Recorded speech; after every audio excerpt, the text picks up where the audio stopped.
Hello students, कैसे हो? चलिए आज हम एक नया टॉपिक करते हैं जिसका नाम है प्रिंसिपल ऑफ आइसोस्टेसी, मतलब समस्थिति का सिद्धांत। समस्थिति का सिद्धांत किसे कहते हैं, यह किस प्रकार से हमें जानने की इसकी आवश्यकता है, ये सारी चीज़ें आज हम आज के टॉपिक के अंदर करेंगे, जिसे हम कहते हैं समस्थिति का सिद्धांत या प्रिंसिपल ऑफ आइसोस्टेसी।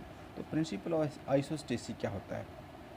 आपने देखा होगा कि एक आर्किमिडीज़ नाम के बहुत बड़े विद्वान थे जिन्होंने उत्प्लावकता या फिर बोयेंसी का सिद्धांत, मतलब तैरने का सिद्धांत जो होता है वह दिया था।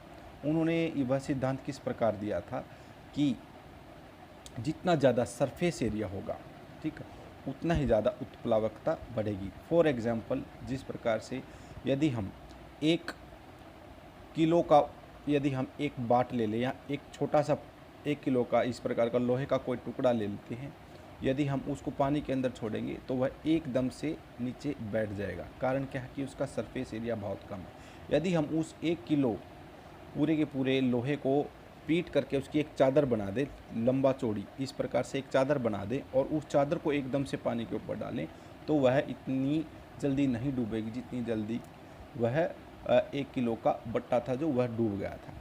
तो इससे आप क्या समझ रहे हैं? इससे हम ये समझ रहे हैं कि जितना ज़्यादा सरफेस एरिया होगा उतना ही ज़्यादा उत्प्लावकता उस चीज़ की होगी, ठीक है। कारण क्या था कि जो पानी होता है, जितना पानी को डिस्प्लेस नीचे से किया जाता है, जैसे कि एक समुद्री जहाज़ है, वह जब समुद्र के अंदर जाता है तो वह थोड़ा सा पानी के नीचे, उसका नीचे वाला पार्ट है वो डूबा रहता है, नीचे वाला पार्ट डूबा रहता है। तो वो उसने जितने पानी को वहाँ से हटाया, उसने उतना ही नीचे से अपवर्ड फोर्स, नीचे से ऊपर की तरफ फोर्स लगाता है पानी, और उसी फोर्स की वजह से कोई भी चीज़ पानी के ऊपर तैरती है। तो यही था Archimedes principle of buoyancy. Archimedes principle of buoyancy मतलब उत्प्लावकता का सिद्धांत यही था, जिसकी वजह से चीज़ें तैरती हैं। तो जब हम इस आर्किमिडीज प्रिंसिपल ऑफ बॉयेंसी को हमारी अर्थ सरफेस के ऊपर अप्लाई करते हैं, तो यही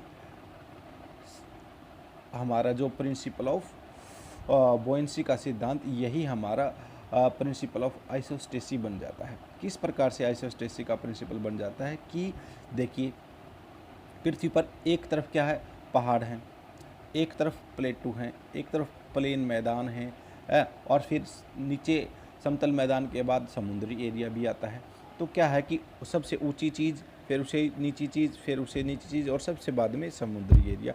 तो इन सब के बीच में संतुलन किस प्रकार से, जबकि एक तरफ ज़्यादा भार है, एक तरफ कम भार है, ठीक है। तो संतुलन इसके ऊपर स्थापित करने के लिए हमें जो प्रिंसिपल ऑफ आइसोस्टेसी है उसका के सिद्धांत को समझना होगा। ये किस प्रकार से यहाँ पर संतुलन बना हुआ है।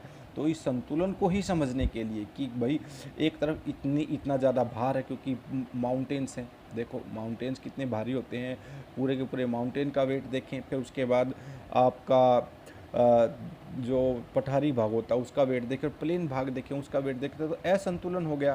तो असंतुलन होने के बाद भी वह अपने स्थान पर किस प्रकार से विद्यमान है, क्यों नहीं वह प्लेट है जो हमारी अर्थ क्रस्ट है वह टूट जाती, क्योंकि एक तरफ वजन ज़्यादा है एक तरफ वजन कम है, तो वो टूटती क्यों नहीं है। तो इन सभी सवालों का जवाब जानने के लिए आज हम क्या करेंगे, प्रिंसिपल ऑफ आइसोस्टेसी के सिद्धांत को समझने की कोशिश करेंगे। तो देखिए, प्रिंसिपल ऑफ आइसोस्टेसी है, उसमें जो टर्म आइसोस्टेसी नाम की जो टर्म है उसका सबसे पहले जो इस्तेमाल किया था तो अमेरिकन एक जियोलॉजिस्ट होते थे डटन, उन्होंने किया था। उन्होंने देखा कि भाई किस प्रकार से पहाड़, पठार, मैदान और समुद्र, इनके बीच में संतुलन स्थापित है। तो इस संतुलन को देखते हुए ही उसने टर्म है जो वो आइसोस्टेसी की टर्म का इस्तेमाल किया था। तो आज हम इसके पक्ष में और विपक्ष में कौन कौन से मत थे, किन किन विद्वानों ने समय समय पर क्या कहा, किसने इसके पक्ष में मत दिए, किसने इसके विपक्ष में मत दिए, आज उन्हीं के बारे में हम यहाँ पर जान करके प्रिंसिपल ऑफ आइसोस्टेसी को जानेंगे। तो सबसे पहला जो इसके अंदर आता है, एरी का व्यू आता है। एरी का जो सिद्धांत था, एरी का जो मत था आइसोस्टेसी को लेकर के, उसका व्यू आता है। तो आज हम सबसे पहले देखेंगे एरी का व्यू। तो एरी का जो व्यू था उसके अनुसार क्या है कि जो हमारे जो कॉन्टिनेंट्स है, कॉन्टिनेंटल जो पार्ट है वो सियाल से बना हुआ है, जो कि साइमा के ऊपर तैर रहा है। अर्थ का जो क्रस्ट है वह जो उसका ऊपरी पार्ट है वह हल्के पदार्थों से मतलब कि सियाल से बना हुआ है, जो कि भारी पदार्थों के ऊपर तैर रहा है। यहाँ पर प्रिंसिपल ऑफ बॉयंसी का सिद्धांत यदि हम अप्लाई करते हैं तो क्या होता है कि जो ऊपर वाला पार्ट जो तैर रहा है वह नीचे से उसके ऊपर उसके ऊपर एक फ्लोटिंग फोर्स नीचे से अप्लाई हो रही है जो उसको ऊपर बनाए रखती है। इसके साथ साथ जो हमारे एरी महोदय थे जिन्होंने यह सिद्धांत दिया था, उन्होंने कहा था कि जो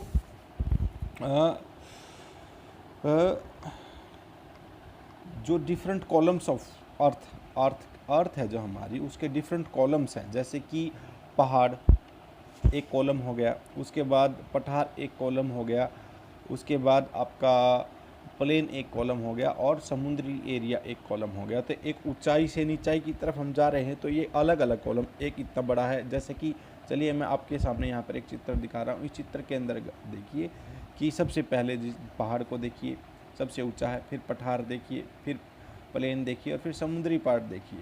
तो यहाँ पर क्या क्या बताया गया है कि जो हमारा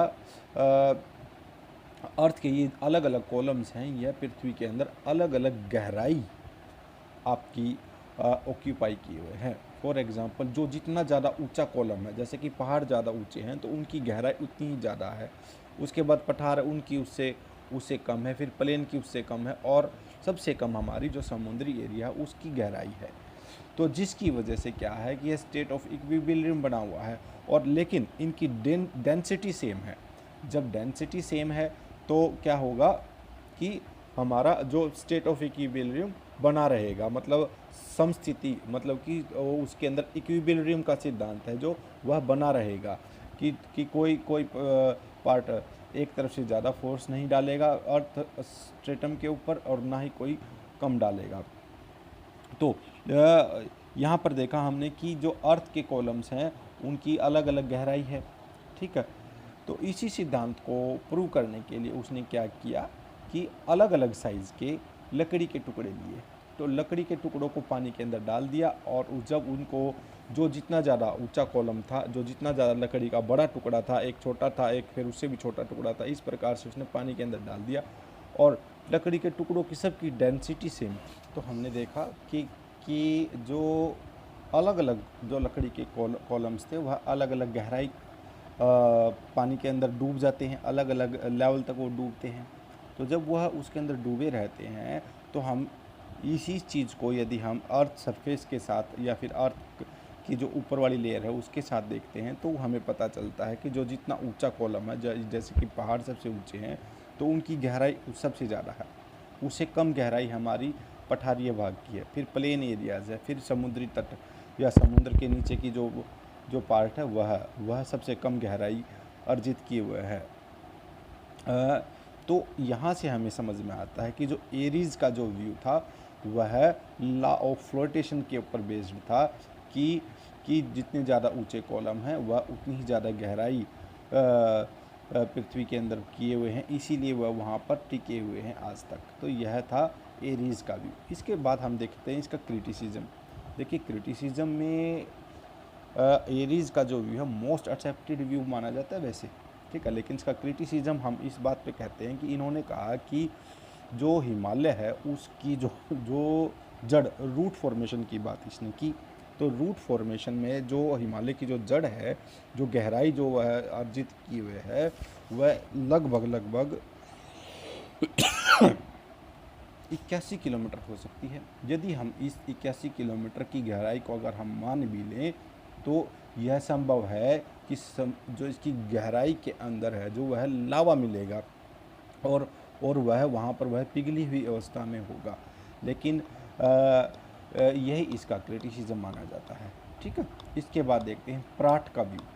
प्राट महोदय ने भी हमारा जो समस्थिति का सिद्धांत है वह अपने ही तरीके से दिया था। सबसे पहले तो उसने रूट फॉर्मेशंस जो था उसका क्रिटिसिज्म किया था। चलिए देखते हैं प्राट महोदय। तो प्राट महोदय का जो कंसेप्ट था वह हाईली क्रिटिसाइज करता था एरीज के व्यू को।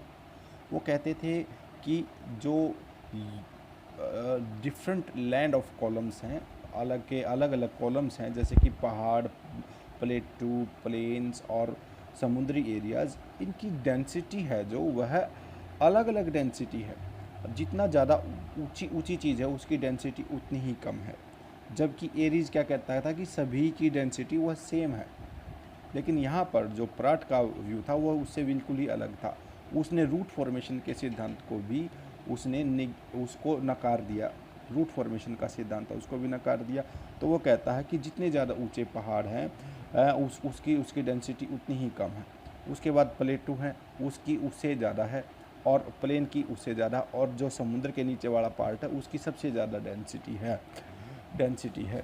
तो इस इन चीज़ों के ऊपर उसका सिद्धांत बेस्ड है।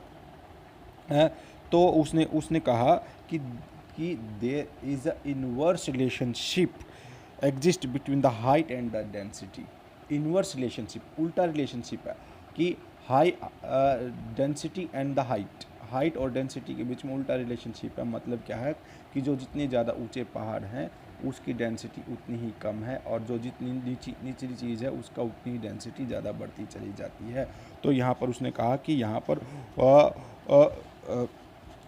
इनवर्स रिलेशनशिप है डेंसिटी के बीच में। उसके बाद जो उसका सिद्धांत है वह कहता है कि देखिए यहाँ पर एक लेवल ऑफ कंपनसेशन की बात की है उसने। लेवल ऑफ कंपनसेशन क्या था कि उसने कहा कि देखिए जो जैसे कि एरी ने कहा थी अलग अलग गहराई ऑक्यूपाई किए हुए हैं सभी के सभी कॉलम्स। यहाँ पर ये कहता है कि गहराई तो सबकी सेम है, लेकिन उस गहराई की एक लेवल ऑफ कंपनसेशन एक जगह पर आता है जिससे ऊपर जिस लाइन के पर सभी के सभी कॉलम्स का जो वज़न है, वह जो वेट है या मास है, वह क्या है कि समान होता है। लेवल ऑफ कंपनसेशन पर सभी के सभी कॉलम्स का वेट समान होता है, और उस लाइन के ऊपर वह अलग अलग डेंसिटी के होते हैं। जैसे कि पहाड़ की डेंसिटी सबसे कम हो गई, प्लेटू की उससे ज़्यादा हो गई, और प्लेन की उससे ज़्यादा होगी, और समुद्र के नीचे का जो पार्ट है उसकी सबसे ज़्यादा डेंसिटी हो गई।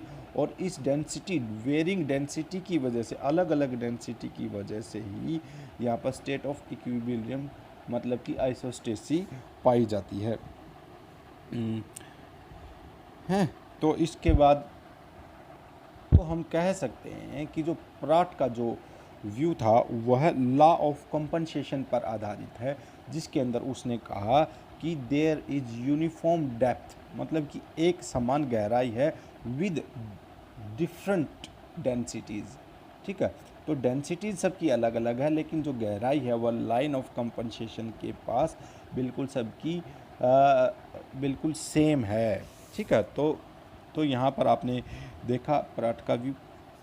उसने अपने इस सिद्धांत को साबित करने के लिए क्या किया कि उसने एक टैंक लिया, उसके अंदर मरकरी भर दी, पारा भर दिया, और पारे के अंदर अलग अलग डेंसिटी के कुछ मेटल के पीस उसने डाले। तो वहाँ पर उसने देखा कि सभी के सभी जो पीस थे वह समान गहराई पर थे, और उस जहाँ पर समान गहराई तक उन्होंने ऑक्यूपाई किया, और जिस लाइन पर वो ऑक्यूपाई कर रहे थे वहाँ पर उन सब का जो वेट था वह समान था। इसका मतलब क्या है कि वह यह कहते हैं कि सारे के सारे कॉलम हैं वह सेम गहराई तक गए हुए हैं, जितने भी कॉलम्स हैं। ठीक है, और जहाँ पर वो उन समान गहराई है वहाँ पर उन सब का वेट भी समान है। जैसे कि ये भी 1 किलो का, ये भी 1 किलो का, ये भी 1 किलो का, ये भी 1 किलो का। तो इस प्रकार से यदि हम सभी कॉलम्स को देखेंगे, जब सभी का वज़न समान होगा तो क्या होगा, अर्थ सरफेस वह समस्थिति को बनाए रखेगा अर्थ के ऊपर। ठीक है, उसके बाद चलिए हम देखते हैं नेक्स्ट व्यू। तो इसके बाद आता है हेफोर्ड एंड बोवी का सिद्धांत। हेफोर्ड और बोवी का सिद्धांत था वह ज़्यादा समानता उसकी प्राट का जो सिद्धांत था उससे मेल खाती है। उसने प्राट के सिद्धांत का जो मानना था कि भाई यहाँ पर डिफरेंट डेंसिटीज़ होती हैं और क्या कहते हैं लॉ ऑफ कंपनसेशंस, और मतलब कि एक पर्टिकुलर जगह पर उनका उनका वेट है वह समान होता है। तो उन्होंने उन्होंने उसके मत को स्वीकार किया, सबसे पहले बात हेफोर्ड और बोवी ने। और लेकिन उन्होंने कहा कि जो लॉ ऑफ कंपनसेशन जो रू होता है वह 100 किलोमीटर की गहराई पर होता है। उन्होंने यहाँ पर एक एक पर्टिकुलर स्थान बता दिया कि जहाँ पर लॉ ऑफ कंपनसेशन की जो लाइन होनी चाहिए, लाइन ऑफ कंपनसेशन जो होना चाहिए वह 100 किलोमीटर ज़मीन के अंदर वहाँ पर होता है, और उस जगह पर सभी कॉलम्स का जो वेट है वह समान होता है। इसके बाद आता है जोली का कंसेप्ट। जोली के कंसेप्ट में क्या था, उन्होंने कहा उन्होंने जो जोली ने हेफोर्ड और बोवी का जो दिया हुआ था, उसने कहा कि 100 किलोमीटर के पास आपकी लाइन ऑफ कंपनसेशन होनी चाहिए, लेवल ऑफ कंपनसेशन होना चाहिए 100 किलोमीटर के आसपास। उसको बिल्कुल नकार दिया जोली महोदय ने, ठीक है। He also refuted the view of density varying above this level, और उसने इस चीज़ को भी नकार दिया कि इसके ऊपर जो डेंसिटी है, लेवल ऑफ कंपनसेशन से ऊपर जो डेंसिटी है वह अलग अलग होती है, इस चीज़ को भी उसने नकार दिया। तो अब उन्होंने क्या कहा वह देखते हैं। तो जोली महोदय ने अपने कंसेप्ट के अंदर उसने लाइन ऑफ कंपनसेशन की जगह पर उसने जोन ऑफ कंपनसेशन की बात की। लाइन का मतलब तो एक लाइन हो गई, लेकिन जोन का मतलब उसने कहा कि 16 किलोमीटर थिक एक इस प्रकार का जोन है जिसके अंदर क्या होता है कि अपना जोन ऑफ कंपनसेशन होता है। और जोन ऑफ कंपनसेशन में क्या होता है, डेंसिटी डिफर होती है, अलग अलग कॉलम्स की अलग अलग डेंसिटी होती है। सिर्फ जोन ऑफ कंपनसेशन के अंदर उसने कहा कि डेंसिटी अलग अलग होती है। तो इस प्रकार हम कह सकते हैं कि जो जोली का व्यू था वह पराट की बजाय एरी के सिद्धांत से ज़्यादा मेल खाता है। अब देखते हैं नेक्स्ट। तो इसके बाद जो नेक्स्ट रिसर्चर्स या साइंटिस्ट आए, उन्होंने हिस्केनन ने भी अपनी थ्योरी दी थी। उसने क्या किया कि दोनों ही व्यूज़ को, एरीज और पराट जो कि मोस्ट इम्पॉर्टेंट व्यूज़ थे, इन दोनों की ही व्यूज़ को अपना लिया, और दोनों के ही जो मुख्य बातें थी उनको अपना करके उसने अपने सिद्धांत को दिया। उसने कहा कि सारे के सारे कॉलम्स हैं जो वह अलग अलग गहराई तक गए हुए हैं। मतलब क्या कहा, वेरिंग डेप्थ, अलग अलग गहराई तक गए हुए हैं, और लेकिन उन सब की जो डेंसिटी है वह भी अलग अलग है।